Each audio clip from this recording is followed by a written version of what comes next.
Hello everyone, আসসালামু আলাইকুম। Welcome to my channel. আজকে আমি হাজির হয়ে গেলাম আরও একটি নতুন আইটেম নিয়ে। সেটা হলো সমুচার শীট। চলুন দেখে আসি আমাদের কি কি লাগবে। প্রথমে আমি মেজারমেন্ট কাপে 1 কাপ পরিমাণ ময়দা নিয়ে নিলাম। তারপর আমি স্বাদ মতো লবণ নিয়ে নিলাম। এখন ময়দা আর লবণটাকে ভালোভাবে মিক্স করে নিব হাতের সাহায্যে।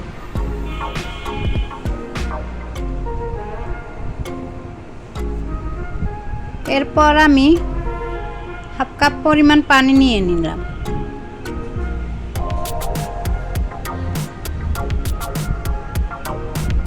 এখন আমি একটু একটু করে পানিগুলো মিশিয়ে নিব। এখানে ঠান্ডা অথবা গরম পানি দেওয়া যাবে না, নরমাল পানি। এখন আমি একটা ডো তৈরি করে নিব। এখন আমি 1 চা চামচ পরিমাণ রান্নার তেল ব্রাশ করে দেব ডোর উপরে। এটা যেন ড্রাই হয়ে না যায়। এখন আমি 5 মিনিটের মতো ঢেকে রেখে দেব।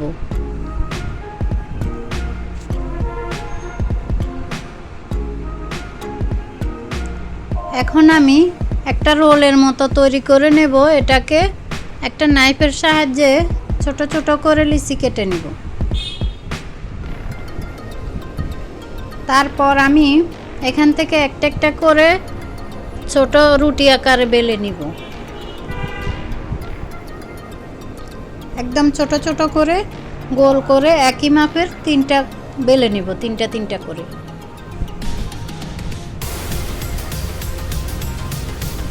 ওকে, আমার রুটি রেডি। এখন আমি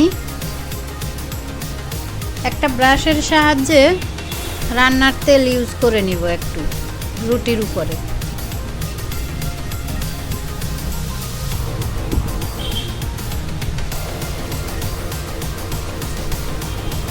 এখন আমি একটু ময়দা ছিটিয়ে দিব যেন একটা রুটি আরেকটার সাথে লেগে না যায়।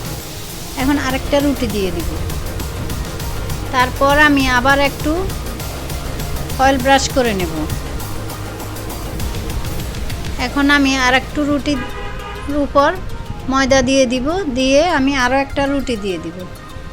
আমার 3টা রুটি হয়ে গেল। 4টাও দেওয়া যায়, 5টাও দেওয়া যায়। দিয়ে এখন আমি রুটিটাকে আস্তে আস্তে বেলে নেব, বেশি চাপ দেওয়া যাবে না।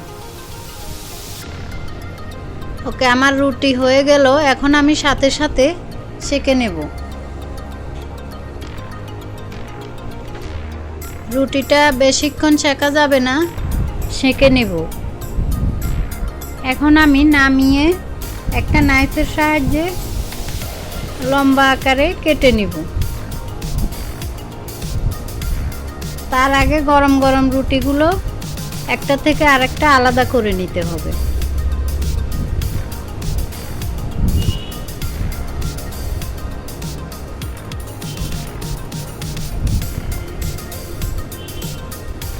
এখন আমি এক সাইড থেকে একটু ধরে টান দিলে পুরোটা উঠে যাবে।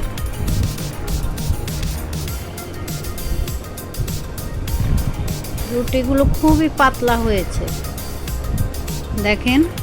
হাতের উপর দিলে হাত দেখা যায়।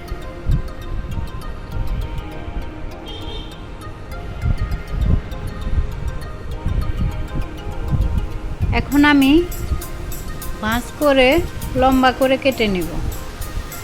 সাইডগুলি কেটে রেখে দেব। এগুলো ফেলা যাবে না, এগুলোকে আমরা তেলে ফ্রাই করে নেব। একটা রুটিতে আমার 2টা শীট হয়ে গেল।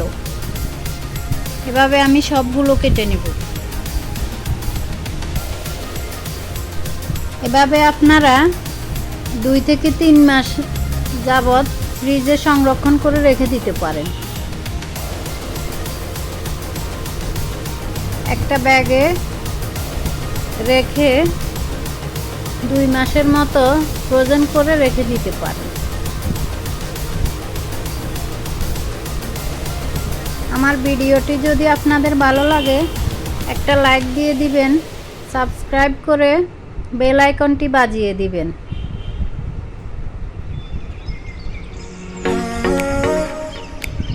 দেখলেন তো, খুবই সহজভাবে স্টেপ বাই স্টেপ দেখিয়ে দিলাম কিভাবে হোমমেড সমোসার শীট তৈরি করা যায়। আল্লাহ হাফেজ।